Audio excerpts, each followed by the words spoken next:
के साथ तादाद में स्थापित करने में सफल रहे हैं। मुख्य रूप से अधिकतर गीत एक ही रस के हैं, जीवन और प्रेम के संबंध के विषय में है, लेकिन उसके बाद भी यह संग्रह कहीं भी मोनोटोनस नहीं हो पाया है। आपने एक ही रस को गीतकार ने विभिन्न भागों से भरकर उन्हें मोनोटोनस होने से बचाया है। गीत क्या है? प्रकृति से उत्पन्न ध्वनि जो एक निश्चित अंतराल के बाद उत्पन्न होती है और न केवल जीवित प्राणियों को अपितु निर्जीव वस्तुओं को भी प्रकृति ने बख्शी है। अगर मानव का हृदय एक ताल पर धड़कता है तो पर्वतों से निकलकर निर्जल धाराएं भी एक ही गति से एक ताल पर गिरती हुई हैं। हवाएं गुनगुनाती हैं, समुद्र की लहरें भी एक निश्चित मापनी के साथ ध्वनि उत्पन्न करती हैं। यही संगीत है। जब हमारी भावनाएं इस संगीत के साथ बहना आरंभ करती हैं और शब्द रूप में प्रस्फुटित होती हैं तो गीत जन्म लेता है। इसीलिए गीत मानव की संवेदनाओं की अनुपम अभिव्यक्ति है। जब हम गीत की बात करते हैं तो हमारे सामने श्रृंगार रस के साथ साथ अन्य रसों के भी गीत उभर कर आते हैं, जिन्हें हम पारंपरिक गीत कहते हैं। लेकिन मानव जीवन में सभ्यता के विकास के साथ साथ भौतिकवाद और मशीनीकरण ने स्थान ले लिया, जिसके कारण सामाजिक जटिलताएं उत्पन्न हो गई हैं और साहित्यकार समाज का वह अनुपम अंग है जो समाज को आईना दिखाने का काम करता है। इसलिए जो समाज में भौतिकतावाद उत्पन्न हुई, साहित्यकारों पर भी इसका प्रभाव पड़ना स्वाभाविक था। परिणाम स्वरूप काव्य गीतों पर भी इसका असर पड़ा। गीतों की विषय सामग्री प्रचलित कोमल व काल्पनिक न होकर कठोर धरातल पर उभर आई, जहां भौतिकवाद से त्रस्त कवि अपनी भावनाओं में इसे उतारने लगे। इस कठोर धरातल पर उतरे हुए गीतों को ही नवगीत का नाम दिया गया। ओंकार त्रिपाठी जी का यह गीत संग्रह गीत गोदावरी सनातनी विचारधाराओं के अनुरूप मां शारदे की वंदना के साथ पारंपरिक संस्कारों के साथ आरंभ होकर आत्मिक शांति का प्रभाव छोड़ने में सफल हुआ है, जहां मानसिक कलुषता स्वयं लोप हो जाती है। देखिए, मात शारदे वरदे आलोकित हो पुण्य भूमि यह अंध तमस हरते, मां शारदे वरदे।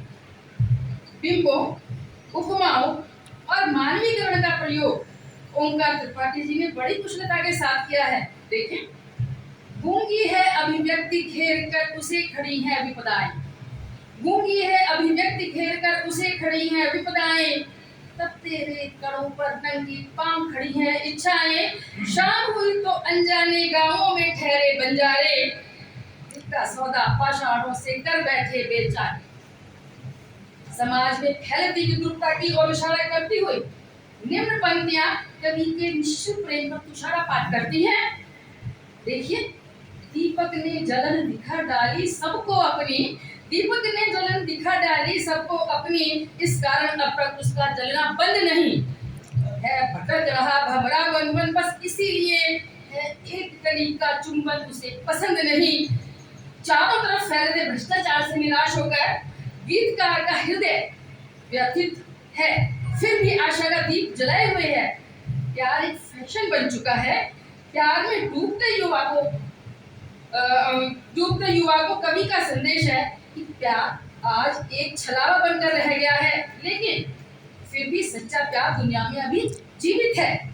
अतः इस राह पर चलने के लिए भी सावधानी की जरूरत है। निम्न पंक्तियों में अब मैं बोलूंगी, इन पंक्तियों में यह बात, अग्र पंक्तियों में यह बात स्पष्ट नजर आती है प्यार स्वतंत्र मगर है कहीं नियंत्रण भी, जो कहीं है मुक्त कहीं है बंधन भी, हर ड्योढ़ी पर मत अपनी भक्ति दिखा साथी, हर मंदिर का भगवान न पूजा जाता है। जो हम गीत गोदावरी में धीरे धीरे आगे बढ़ते हैं, शब्दों के नए नए प्रयोग से हम अवगत होते चले जाते हैं। गीतकार ने अपने इस गीत संग्रह में प्रकृति के मानवीकरण का अद्भुत प्रयोग किया है। आप भी देखिए, बड़े प्यार से लिपट रही हैं, बड़े प्यार से लिपट रही हैं पेड़ों के तन से लतिकाएं, गूंगे पर्वत भी कहते हैं कोई गीत प्यार का गाएं, है निर्मल आकाश चांद के मन को मनमत छेड़ रहा है, कहता चांद चांदनी के घर जाकर बंधन वार सजाएं, जाकर बंधन वार सजाएं। शब्दों की एक और जादूगरी। धूप की साड़ी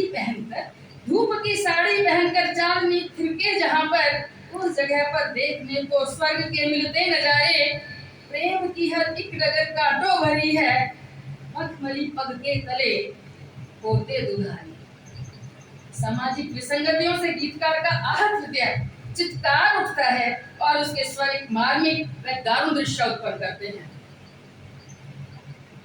भोजन छीन दीन दुखियों का कंचन संग्रह करता गाता, निज बालक को वंचित रख जब विष विषपान कराती माता, जब दिपाती का भेदभाव जब लूट रहा खुशियों की डोली, निरपराध पर जहां अकारण दागी जाए हर दिन।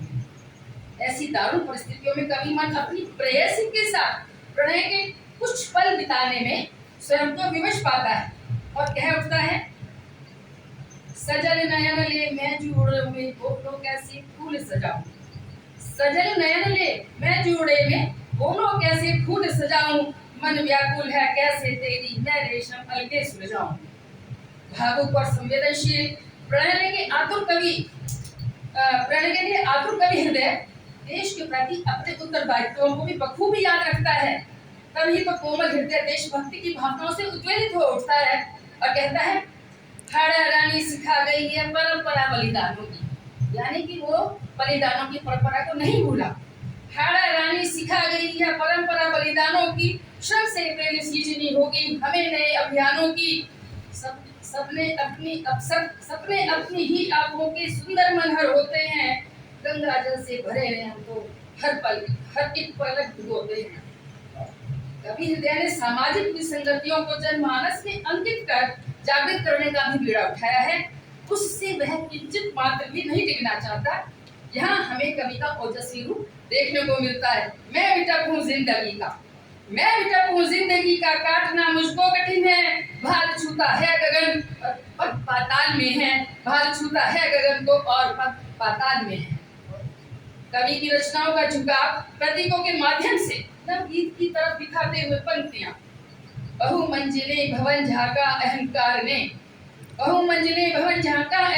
ने, सड़कें मिली सर्पणी जैसी फल फैलाए, ताप मिटाने जब मैं पहुंचा तरु छाया में, कटे से मिले मुझे विप्रो के साए। एक और सशक्त प्रतीक देखिए, कितने मर्यादित और संक्षिप्त शब्दों में आजकल नारी के साथ हो रहे अमर्यादित व्यवहार को कवि ने व्याख्या की है। जब मैं फूल सूंघने निकला महानगर के उद्यानों में, मुझको फूल मिले कब ताजे, मुझको बंद मिले दरवाजे। कवि की समाज में फैले हुए दुराचार, भ्रष्टाचार आदि के प्रति व्याकुलता और संजीदगी मिलन के क्षणों में भी उभर आती है और कवि निम्न पंक्तियों के माध्यम से अपने भाव प्रकट करने पर विवश हो उठता है। थरथराते होठ वे कंपित नयन, ये स्वर सुरीले मधु मिलन के पल मुझे जब याद आते हैं रसीले, प्रीति की कामायनी के पृष्ठ अब फटने लगे हैं, फूल होकर भी चुमाती शूल क्यों उर्मे निकले, फूल होकर भी चुमाती शूल क्यों उर्मे निकले। ओंकार त्रिपाठी जी के सभी गीतों में पारंपरिक गीतों के साथ साथ नवगीतों की भी झलक देखने को मिलती है, लेकिन नवगीत जहां जीवन की त्रासदी को उजागर करते हुए जीवन के प्रति विक्षिप्तता एवं निराशा उत्पन्न करते हैं, वहीं ओंकार त्रिपाठी जी के गीत इन दोनों का मिश्रण बनकर जिंदगी के प्रति एक नया रुझान पैदा करके आशा का आह्वान करते हैं। उनके इस भाव के लिए उन्हें बहुत बहुत बधाई, साधुवाद, जय भारत, वंदे मातरम। भैया कहाँ से बंद करें?